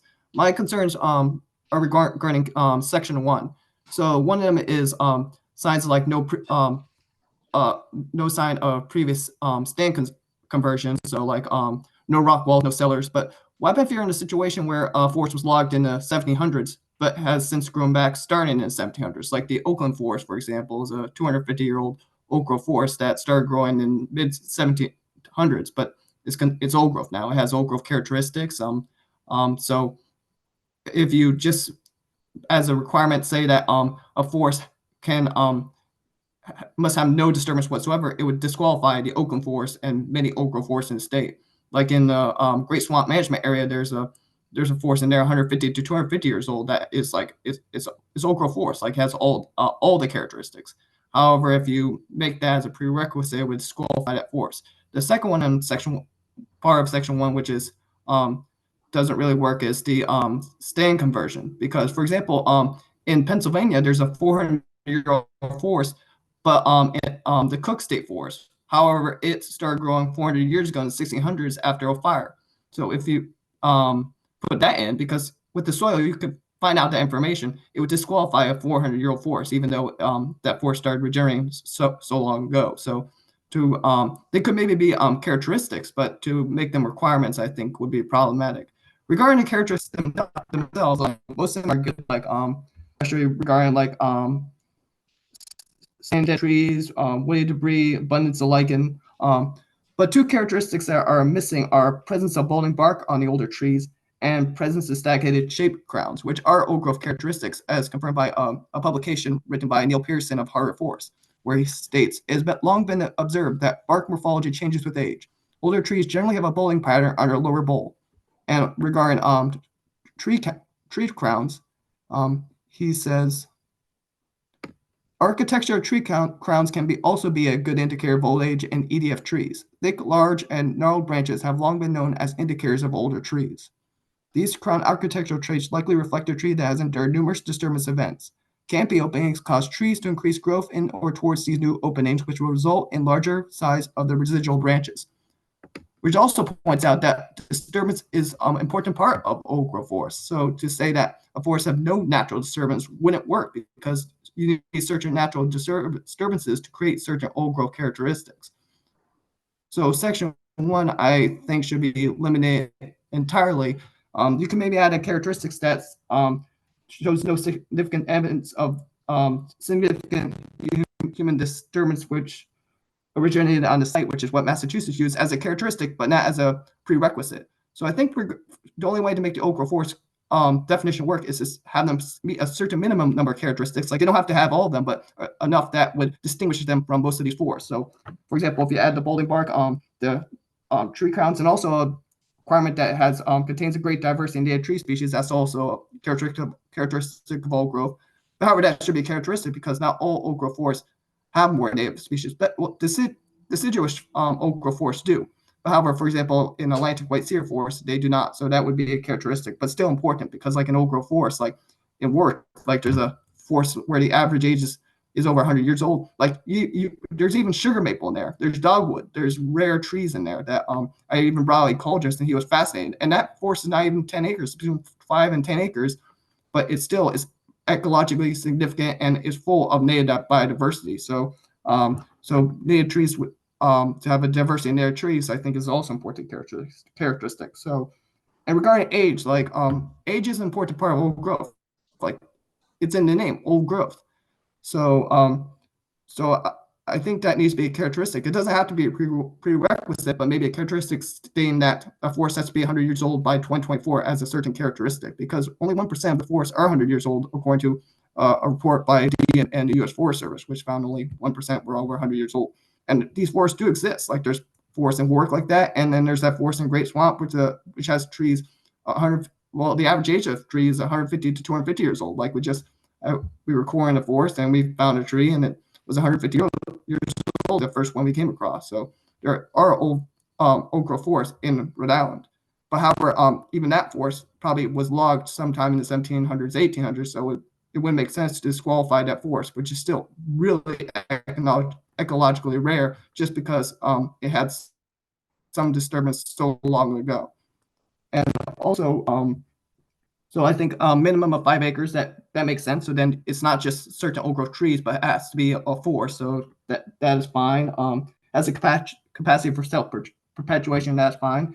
So regarding abundance of late successional tree species with at least a majority of canopy trees that exceed half their trees, that is a characteristic used in many definitions, but that's not one I completely agree with, because, for example, black tupelo could live to 1,000 years old. There's been and 700-year-old ones have been found in New Hampshire. However, Nathan, can I interject here, please? You're giving us a tupelo lot, tree- Nathan, can I just if interject? it's below the max tree species. Nathan, if Yes. it's okay, you're breaking up a little bit and it's obvious that you have a lot of Yes. information to convey. Could I ask you please to put some of these comments in writing? Because you're breaking up a little bit and I'm not sure we're getting all the information that you're trying to convey. It would help us a lot if we could see these comments in writing. Because I think some of the things you're asking for are already in here. Yeah. I can do that. And is it the same, will they be the same comments that you sent David? Because we do have those and we did look at your comments and incorporate a lot of them when we looked at the definition originally, right?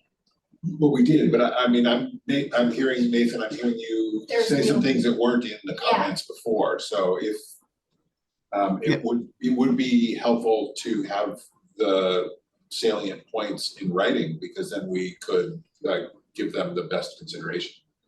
Yes. Is that okay? Is that agreeable to you? Yeah, I can write something down. Okay, that'd be very helpful. Yes. Thank you. And if you could send it to TJ, you could send it to me, that would be very, very helpful. We'll make sure all the other members of the Okay. commission get it. Appreciate your comments. Anything else beyond, other than that definition? Or comments? No, I think that's mostly it. And also regarding the natural heritage areas, so the natural heritage areas shouldn't be logged at all, but there's been clear cutting taking place in them. So I would encourage logging to stop in the state's natural heritage areas, especially in the Great Swamp. Okay, again, if you could put that in your comments. And also could meetings be like recorded? Like could the recorded meetings be available to the public? Because Yeah, so this one is being people to recorded, know, we'll have that copy available. what's going on. On the new website, DEM's Forest and Conservation Commission website, right? It'll be- Okay. Yeah, this is actually the first one we've been able to record, so that's why there has not been any recordings available. I think we tried in the Yeah, past. the but last Okay, that's good to know. we had some glitches. All right. Nathan, thank you. Thank you.